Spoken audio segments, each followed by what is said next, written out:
L'infern de Marta conta una història basada en fets reals, d'un cas de violència de gènere, algo que avui en dia està, desgraciadament, molt present en la nostra societat. Una nit decideixen eixir a prendre alguna cosa a un bar, quan, per mitjà de Joffre, coneixen a Héctor.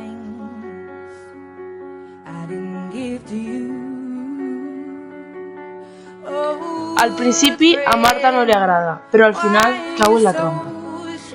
Marta creu que per fi arregla la seva vida i que tot anirà bé, sense saber que havia acabat de començar la seva tortura. De primeres, Héctor semblava meravellós, però va començar a comportar-se molt violentament, a insultar-la i no la deixava eixir de festa.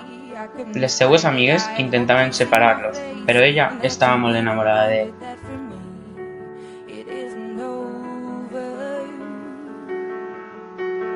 Quin serà el final de Marta?